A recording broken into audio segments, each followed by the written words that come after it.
Hello friends, area 72 में आप सभी का स्वागत है।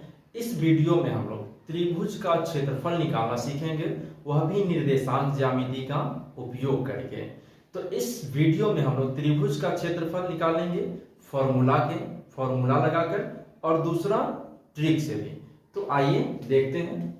हमारा क्वेश्चन है ABC एक त्रिभुज है जिसका निर्देशांक 3, 4 है, B का निर्देशांक -4 और 3 है और C का निर्देशांक 8 और 6 है।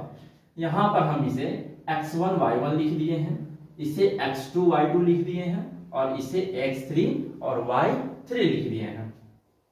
तो त्रिभुज ABC का जो क्षेत्रफल होता है, जो क्षेत्रफल का फॉर्मूला होता है, हम इसे x y minus y plus x y minus y plus x y minus y लिखे हैं और इसे हम 3 बार लिखे हैं। 1 2 3 बार लिखे हैं, क्योंकि ये 3 ही तो है। 1 2 3।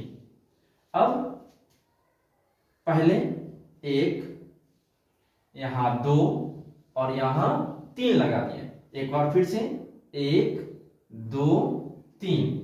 अब इसके बाद यहां y और यहां भी y है, यहां भी y है, ये y और y है। तो 1 के बाद 2 होता है, 1 के बाद 2 होता है और 2 के बाद 3 होता है। ये हो गया। 1 के बाद 2 होता है, 2 के बाद 3 होता है। अरे भाई 1 के बाद 2, 2 के बाद 3 ही तो होगा। अच्छा, इसके बाद यहां 2 है तो 2 के बाद हम 3 लिखेंगे। अब 2 के बाद 3 लिख दिए तो अब बचा क्या? 2 के बाद 3 लिख दिए तो अब 1 ही तो बचेगा, तो यहां हम 1 लिखेंगे। अच्छा, फिर इसी प्रकार यहां 3 है, यहां पहले 3 है तो 3, तो अब क्या हो जाएगा? 1 और 2, तो यहां हम 1 और 2 लिखेंगे। अब बाकी बच गया तो मॉड लगा दिए और यहां 1/2। ये हमारा फॉर्मूला तैयार हो गया। अब इसमें हम मान रखेंगे। 1/2 है तो 1/2, मॉड तो मॉड। अब x1 का मान, ये x1 का मान 3 है तो यहां हम 3 लिखेंगे।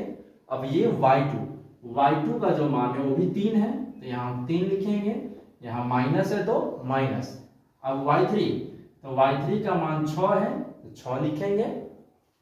प्लस, तो यहां प्लस का चिन्ह देंगे। x2 का मान यहां -4 है तो यहां -4 लिखेंगे। यहां 2 चिन्ह हो गया, प्लस और माइनस, इसीलिए हम इसे कोष्ट कर देंगे और फिर यहां कोष्ट देंगे। अब यहां y3 का मान 6 है तो 6 लिखेंगे। माइनस y1, तो y1 का मान 4 है तो 4 लिखेंगे। प्लस x3 का मान 8 है तो 8 लिखेंगे। और ये y1 का मान 4 है तो 4 लिखेंगे। माइनस y2 का मान 3 है तो यहां हम 3 लिखेंगे और कोष्ट कर देंगे। अब यहां पहले हम चिन्ह को हल करेंगे। तो 1/2 कोष्ट है तो कोष्ट दे देंगे। 3 में से 6 घटाएंगे तो माइनस में 3 हो जाएगा। फिर यहां प्लस और माइनस 4 है तो 4 लिखेंगे। 6 से 4 घटाएंगे तो 2 हो जाएगा। प्लस 8 है तो 8 लिखेंगे और जब 4 से 3 घटाएंगे तो 1 हो जाएगा। और ये मॉड है तो मॉड देंगे। 1/2 प्लस 3 और माइनस, तो प्लस माइनस और 3 तिहाई 9 हो जाएगा। फिर माइनस तो माइनस और 4 दूना 8, प्लस का चिन्ह है तो प्लस का चिन्ह और 8 ही क्या 8।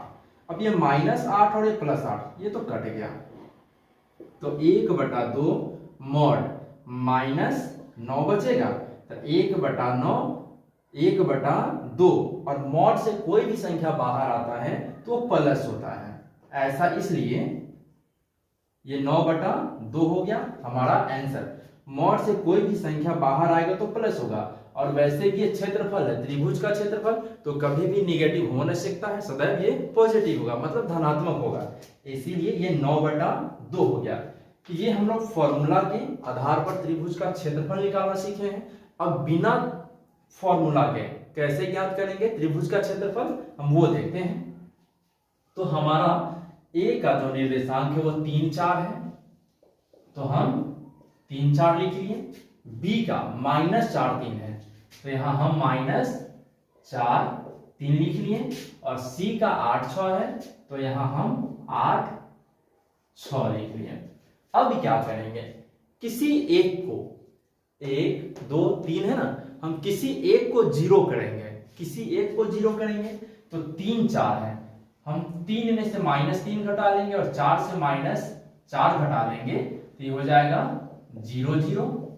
यही काम अब सब में करेंगे, तो यहां भी -3 और ये -4, तो हो जाएगा -7 और +3 -4 तो -1 हो जाएगा। अच्छा, यहां भी यही काम, -3 -4, तो ये हो जाएगा 5 और ये हो जाएगा 2। अब क्या करेंगे, बाहर से और ये अंदर को अंदर से गुना करेंगे, तो -7 से 2 में गुना करेंगे तो माइनस में 14 हो जाएगा। अब माइनस और -1 और -5 गुना करेंगे तो माइनस में 5 हो जाएगा, तो ये -14 माइनस माइनस प्लस अर्थात माइनस में 9 और बटा में 2 लगा देंगे, ये हमारा आंसर होगा। लेकिन यहां माइनस में है तो माइनस में हो या कोई प्लस में हो, हम सदैव प्लस लेंगे, चूंकि ये क्षेत्रफल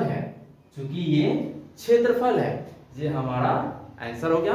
फ्रेंड्स, यदि मेरा वीडियो पसंद आता है तो मेरे चैनल को लाइक करें, सब्सक्राइब करें, कमेंट करें, अपने दोस्तों से जरूर शेयर करें। Thank you.